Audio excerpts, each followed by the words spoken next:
Hello there, how you doing? It's Phil Thatch, and I am here in the parking lot of Hamilton Place Mall, Chattanooga, Tennessee. When this mall was first built, it was the largest mall in the state of Tennessee, just huge and 2 floors throughout, just really something. And now, of course, years later, malls have kind of declined, and what used to be just a giant parking lot is getting filled with even more businesses, like this one, Malone's Restaurant and Harry's American Bar and Grill, which are 2 names for the same building. They've got a bar and a restaurant. I've never actually been to the bar because I quit drinking a few years ago, but the restaurant is fantastic. As a matter of fact, Heather brought me to this restaurant earlier today for my birthday, and I thought, you know what? I was thinking about coming tonight and making a sunset photograph of something. I might as well make a sunset photograph of Malone's. Well, I should have done some better planning. I should have at least looked at the photographer's ephemeris and figured out which way the sun was going to be shining at sunset, because the side of the Harry's and Malone's building that I want to photograph is going to be not completely backlit, but mostly backlit. Let me show you the side that I'm going to photograph.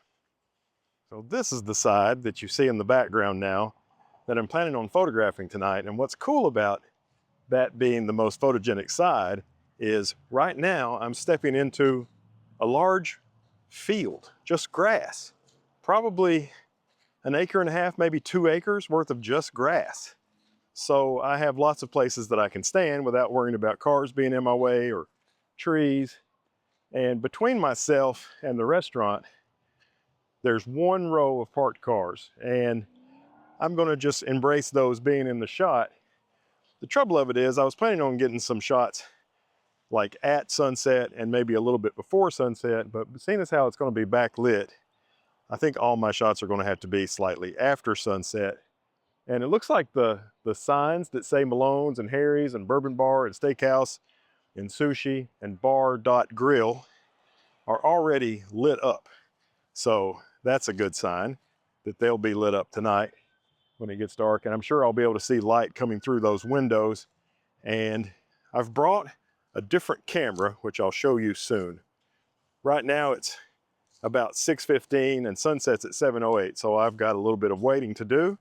I apologize about how backlit this shot has been, but I needed it to be that way so I could demonstrate the poor planning I did today. Some time has passed. It's now 6:53 and sunset is at 7:08. And here's the camera. It's my D800, my old D800. This thing took a fall at Epcot Center, Walt Disney World, and cracked the back of the camera right here. It was actually in my bag. My strap on my camera bag failed and the camera bag fell to the ground. It's funny, this lens, my 24-70, I love this lens and still use it all the time on my D850. It was on this camera, and it's, I don't know if you can see it, but it's super glued right here, holding everything together. Camera still works great, but it is the D850 super glue edition. And you can see the building behind me now. It's still backlit. The sun is setting kind of directly behind me over here, and it's actually behind those buildings, but there's still a lot of light. So I'm going to wait to make my money shot, I believe, until a pretty good bit after sunrise or sunset. I think I'm going to shoot this thing at 24 millimeters, and I'm using aperture priority, so my shutter speed will continually get slower and slower. And then once it gets to where I start overexposing the lights, where it says Harry's and Malone's and all that, then I'll switch to manual. But I'm shooting at f8 ISO 100. Right now I'm at 1/50th of a second, and I'm at minus 0.3 of a stop in terms of exposure compensation, using a 2-second timer for all my shots tonight. And it's a backlit disaster so far. This camera's funny. It reminds me of my old D7100. It came with a factory screen protector that snaps on and off. And I remember my D7100, I scratched my screen protector like 6 weeks after I bought the camera. And so I've always kept this one on there. But those are the only 2 cameras I've ever had with a factory screen protector. I've got some time to wait till it gets the right light for my shot, so I'm gonna keep on waiting. There's a light right in this direction, and unfortunately it's on the same side of the building as the sunlight is coming from, but it may light the left-hand side of the building once it gets dark enough. I wish there was another one evenly matched on the right-hand side. And there are some parking lot lights over in that direction, but they're much further away. So we'll just kind of have to see what it looks like as the sun goes down. And there are people everywhere. It's Sunday night, so a lot of people are coming here after Sunday church service in their Sunday best, but nobody is messing with me at all. Nobody's coming over and saying, "Hey, boy, what are you doing?" or any of that kind of stuff. So I'll just kind of keep working and hope they continue to not mess with me. Let's see what time it is now. 7:02. Sunsets in 6 minutes, and I figure it'll probably be 20 minutes before the money shot. So it is now 7:11, so 3 minutes after sunset, and I've been experimenting. I've switched back to manual for the camera because it looks like 1/10 of a second is about as slow of a shutter speed as I can go at f8 and ISO 100 without overexposing the lights onto the front of the building. Let me see if I can show them to you. Yeah, see where it says Malone's and all that on the building behind me? Those are really bright. And the bummer about it is the light through the windows are kind of tinted, so it's going to be tough to see that. So I've decided to bracket this. Because I'm doing these multiple exposures, I have to make sure there's not a car driving across the front of my scene. There is a road right in front of where the cars are parked, and I don't want any light trails in one of the shots and not in one of the other shots. It might mess up my HDR blend in Lightroom. I haven't done a shot in a little bit, and as soon as that minivan gets out of the way, I'll do another shot. But it looks like that minivan might be in the way for quite some time. Isn't the old D800 with the 24-70 f2.8G lens a beautiful camera?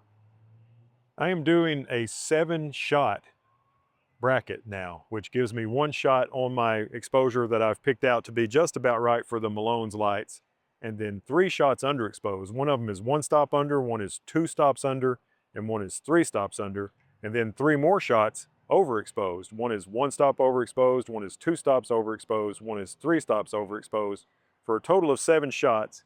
And that should give me enough information to blend this and have hopefully an even exposure, even though the area over to the right of the shot, which is where the sun is setting, not directly behind it, but slightly over to the left. I said right, but I meant left. That's definitely brighter, but if I have enough information, I should be able to make an even exposure. It is now 7:32. Sunset was at 7:08. And I'm going to make another 7-shot bracket. Shooting now. Pretty cool.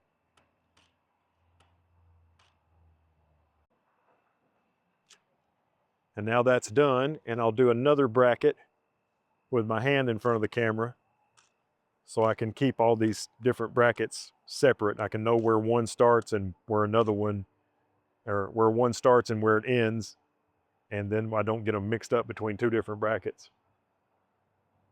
I ended up with 10 blends that I liked enough to share with you, and this is the first one, and it was made at 7:18. So this is 10 minutes after sunset, which was at 7:08.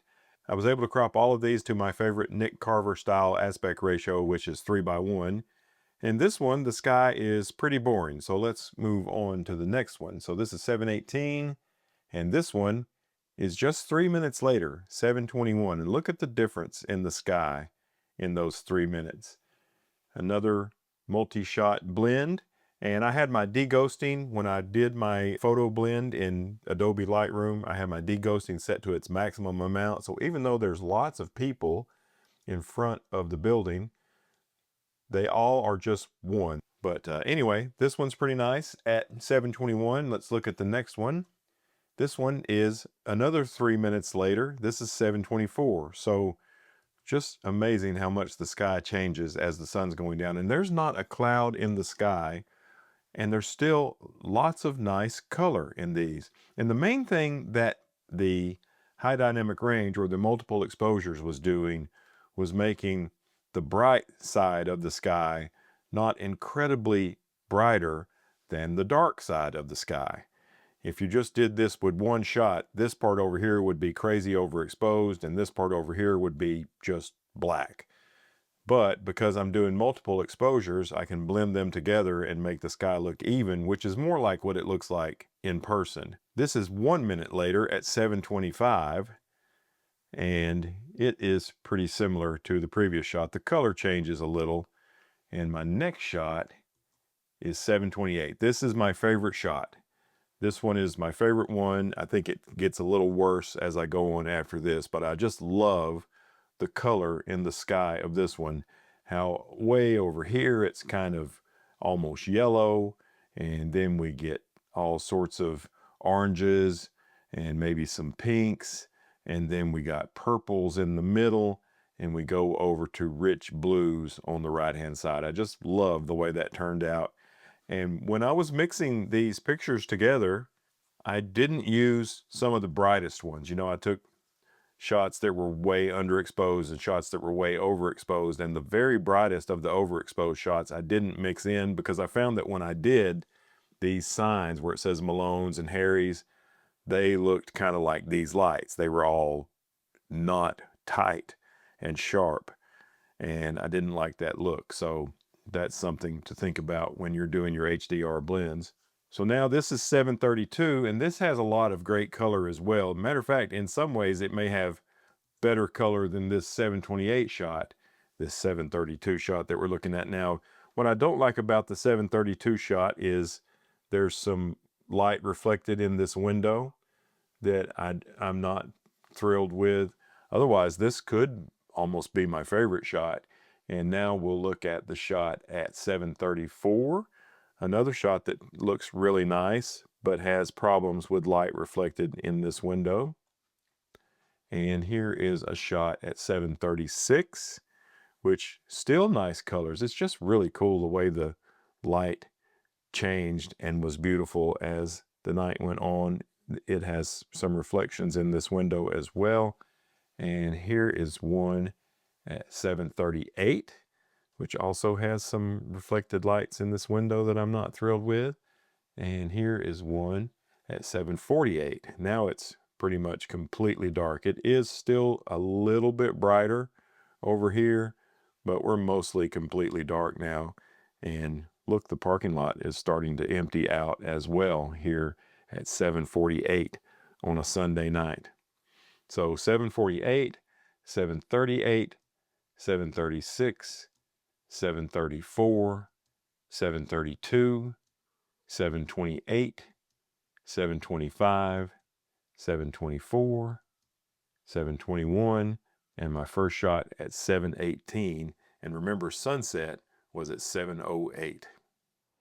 Okay, thank you so much for watching this video of one picture that took me 2 hours to make using my ancient Nikon D800 Super Glue Edition with my quite old 24-70 f2.8G. Hope you enjoyed it. If you did, take a second, hit thumbs up. That helps me out a lot. If you want to see some more stuff like this, subscribe and hit the bell. And as always, I look forward to seeing you in my next video.